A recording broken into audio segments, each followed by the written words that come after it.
Hey there. So today is an extremely special day and I am so grateful to have Karen Fassio of Microsoft back for part two.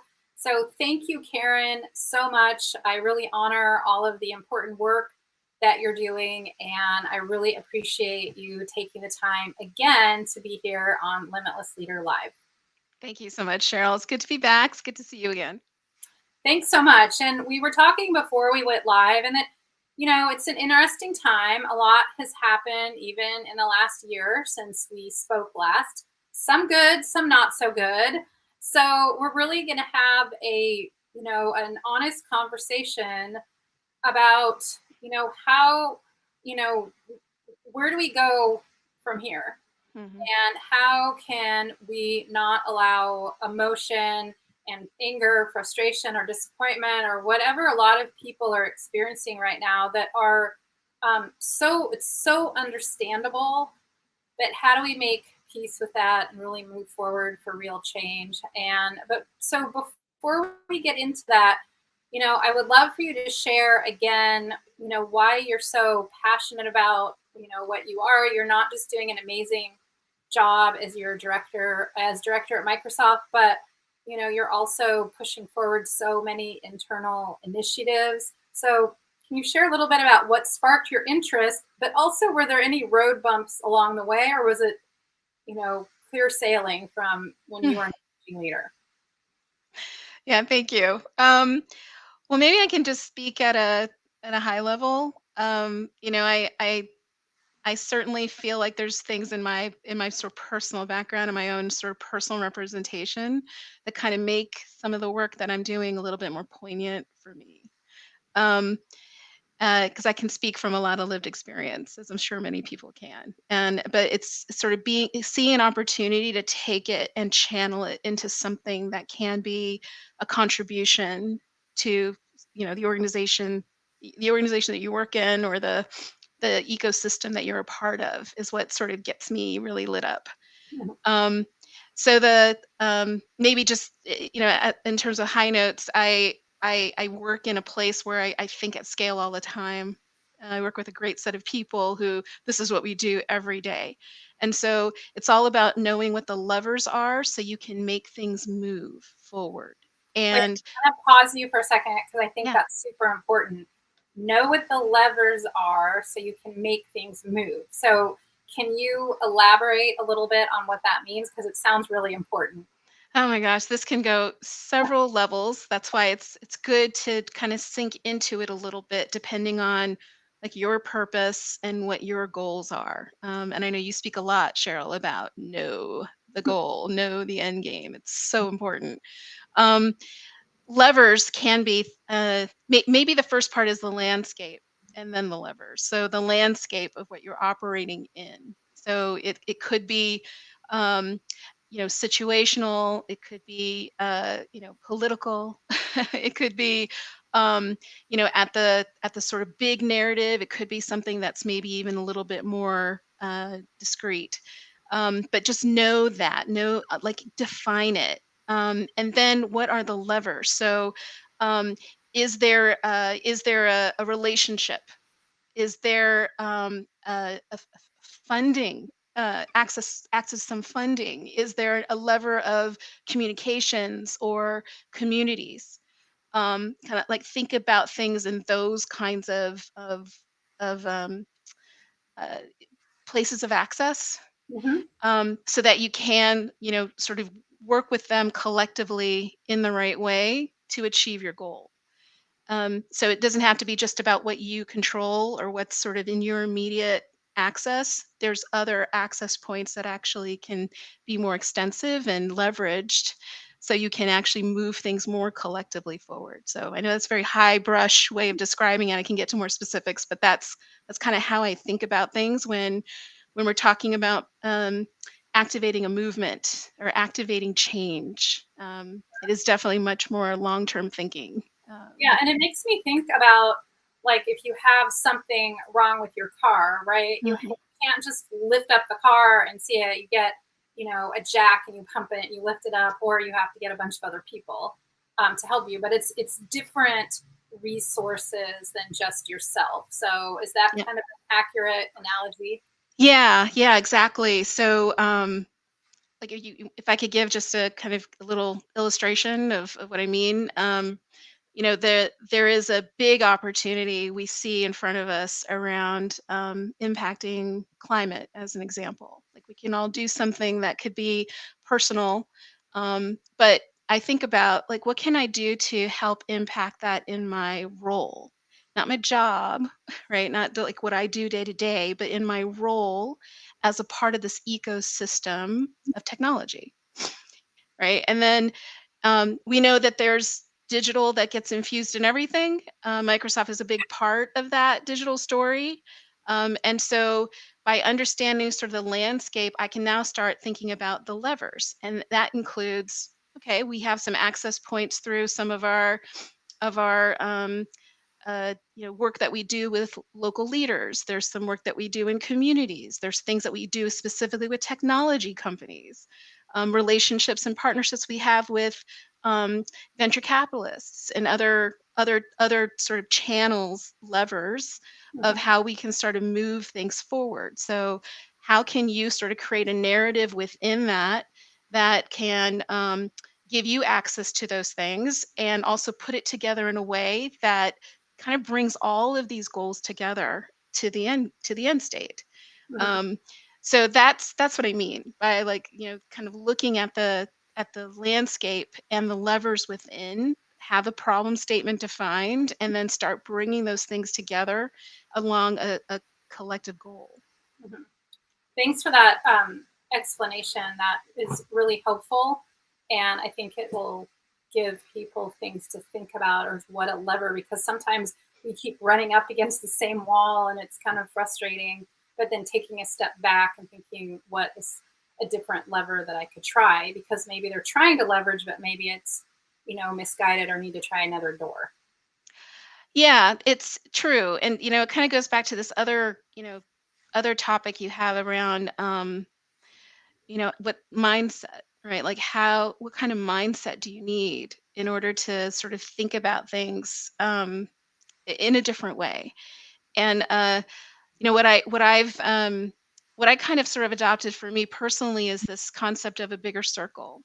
Hmm.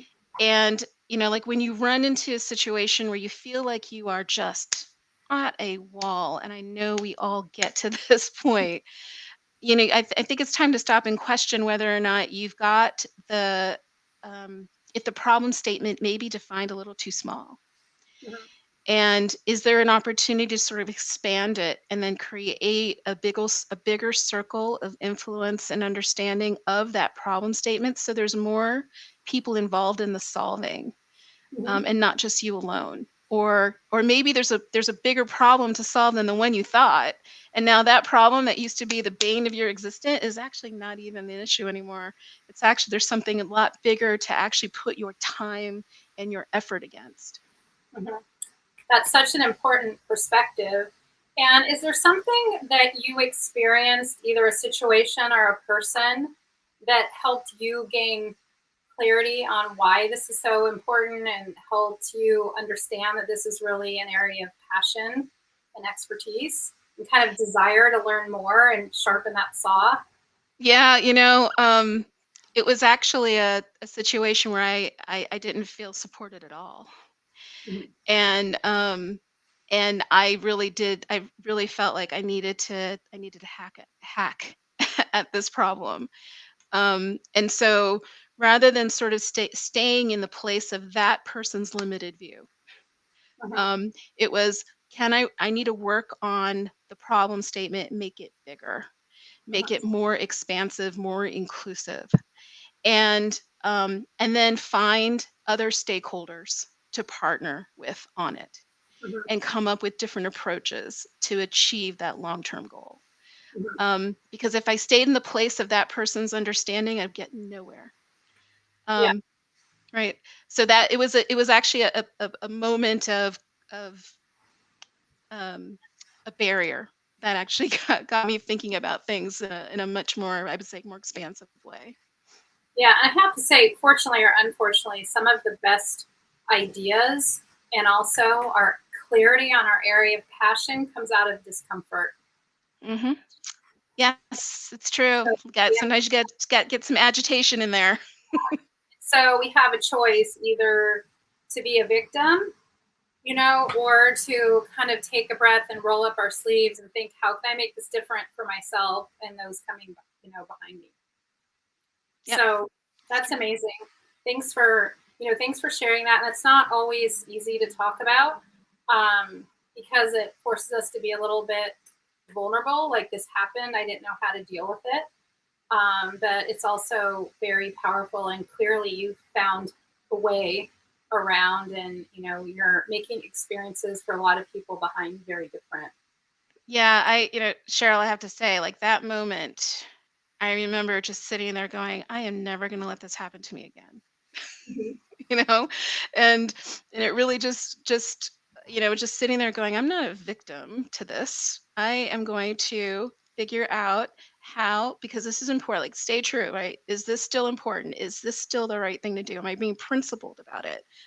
All those things were green light, and I'm like, great, I'm not talking to the right person. I am not in the right room. I need to get into other space, other air, in order for this problem to be better understood and for more people to be solving it. Yeah, and I think it's super important. So if anyone who's listening is feeling a little bit like, frustrated or stuck or up against a wall, or a certain emotion, is there something going on? I would challenge to think of, I don't accept this anymore, and who can help me. So that's Yeah. really, really powerful. Yeah.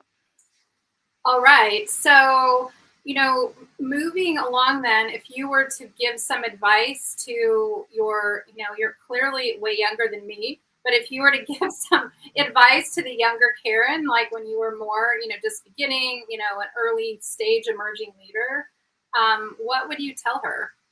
Oh, wow. You know, um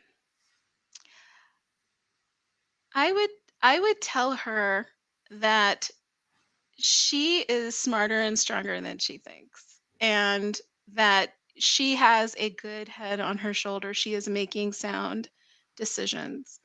Because you're just constantly, I mean, I personally was constantly put in place of being questioned, and um, it was more like compliance was rewarded.